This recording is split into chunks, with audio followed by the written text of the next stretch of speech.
where do I begin? So I have not filmed a video since the beginning of December, so I'm a little bit rusty right now sitting in front of the camera and talking. So I figured the best way to kind of get back into everything is to film a video about where the heck have I been. You know, not that like a ton of people watch my videos and really care like that much, but in the chance that you do, or maybe you're just interested in what's been going on, this is going to be a life update video. You may be wondering where I've been, what I've been up to, why do I look like a potato with hair? All these questions and more will be answered in this video. So much has been going on. Anyway, I think a lot of people know that I've been going through like an F ton of medical problems, and I don't know like how much I can really go into what's been going on, but basically I continue to lose function of my left arm. Sometimes I'm totally fine, and in like an hour from now, my arm just literally stops functioning. I can only bring my fingers together like this much. My hand turns colors. I can't hold anything. I can't get dressed on my own. I can't really, well, I shouldn't say I can't eat. I have trouble eating because I can't cut anything. I can't open anything. I can't lift anything. So I need a lot of help to function on a day-to-day basis. Anyway, so I've been having all these medical problems and no one knew what was going on. No one could tell me what was going on. And I have had so many tests done and all the tests are coming back as normal. These problems had been going on since September. Yeah, since September of 2016. And they were getting worse and worse and nothing was fixing them. No doctor knew what was going on. So over Christmas, like obviously Doug had a break from school and well, you know, because of my issues, I lost my job, you know, my career, all that fun stuff. So I had gotten a lot of recommendations to go see some doctors in Wisconsin. So we stayed with my family. Well, Doug and I stayed up there together for a little while, and then Doug flew home after New Year's, and I stayed up there for, was it 2.5 months, I think, seeing doctors and just trying to figure out what was wrong with me. Even up there, no one could give me a diagnosis. It was just extremely frustrating and just so exhausting. And this situation is also like beyond words, incredibly painful. Most times when there's a flare-up, it hurts so bad I can't even have a conversation with someone because all I can focus on is how much pain I'm in. It's incredibly debilitating. So while all these doctors were trying to figure out what was wrong with me and I was having all of these tests done, I was also put on probably like 3 or 4 different medications, all of which made me like blow up and gain like another, I think it was an extra 10 or 15 pounds, I can't remember. So throughout this whole ordeal that's been going on for the last 1.5 years, I've gained 30 pounds. So that's been great. So if you're wondering why I'm festively plump right now, that is why. And basically the last option was to try physical therapy for the 4th time. And when I went to physical therapy, they were actually finally able to diagnose me.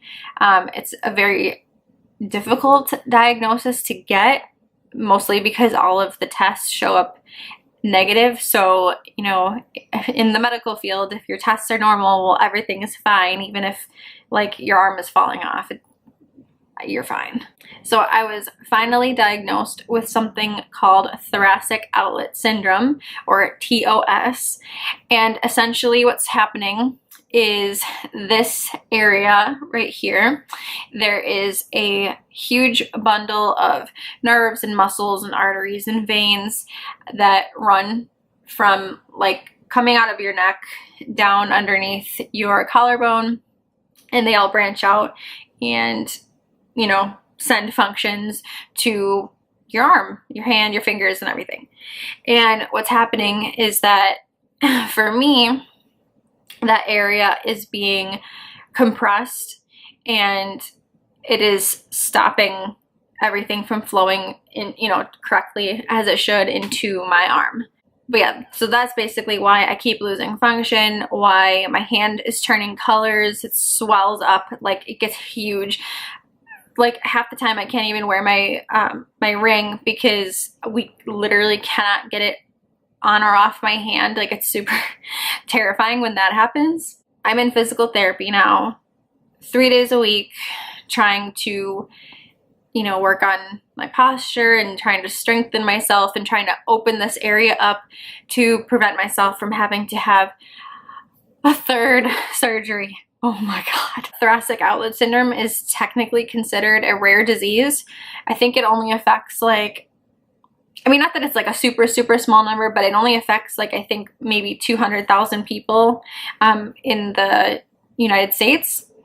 So obviously we want to try physical therapy. If that helps, awesome, great. I hope that it fixes the situation. I don't want another surgery. That would be the worst possible scenario that I could even think of. I think I'm seeing a surgeon in, I want to say maybe like 2 weeks to discuss if we absolutely need to do anything about it. And basically, from my understanding, there's only 2 options to correct the situation if everything else has not helped, and that is either to do like, I think it's called a rib resection. So they basically like carve out a piece of the rib to open the space up so that there's less pressure on everything and everything can flow properly, or they just remove the rib altogether. Doesn't that sound like the best thing you could ever imagine? Having a rib removed. Ooh. You see that? Isn't that so cute? So that is what we are trying to avoid. So desperately trying to avoid. Medically, that's what I've been up to. Pretty much just trying to get better, to function better. And unfortunately, it hasn't really been working, but hey, I'm hopeful. You know, we'll see what happens. For what feels like the last month or so, I literally go to the doctor, some doctor appointment 4 days a week. Like my full-time job is basically going to doctor's appointments and then going to the pharmacy to refill medications. It's a great time. It's a real hoot. A hoot nanny. A lot of the medications have made me like swell up so much. I know some people will probably look at me like, well, you're not fat. I'm not saying I'm fat. I am saying this is not my normal size. Like I normally weigh about maybe like 124 pounds, and I got all the way up to I think 155. Literally none of my clothes fit. The only clothes that I can wear right now are pretty much workout clothes or clothing that I've already owned that has like stretched out so much. Like the jeans I'm wearing right now, I've stretched them out trying to cram myself into them so much that I have these massive holes in the crotch. So that's fun. And since I don't have a job, I cannot buy new clothes. So that's also fun. I've been focusing a lot of our time on like looking at like what we eat and cooking and things like that, which has helped a lot. And then I go try and walk on the treadmill like 5 days a week. If I can handle it for like an hour. So, I mean, it's helped, I guess. I've lost like 5 or 6 pounds, I think, which is good. I'm super happy about that. And I'm feeling a little bit better, you know, like potato wise. Oh, and then this was extra special. So I am going to film a video all about my downstairs neighbor. Oh, my downstairs neighbor. So basically, I mean, we hate her. We hate her. We hate her so much. Me especially. Doug doesn't like her. Like, I hate her. So, some finally, some good things are happening to us, and we are able to kind of change our situation a little bit. So, we want to move. Well, we are going to move. We have to move because our apartment complex is renovating like everything. And so once your lease is up, you are basically getting kicked out of your apartment. You're not allowed to live there anymore. And your option is either to move into a renovated apartment, which is nice. I mean, they're like literally everything in them is brand new. I think they said they're spending like $35 million renovating our apartments, which is really, really nice. They need it. But our rent goes up so much, like we might as well freaking own a house. It's so stupid. So we have to move, which should be interesting because Doug and I can't lift or move anything. So I don't really know how that's going to happen. I think we're probably going to be moving in like maybe June or July.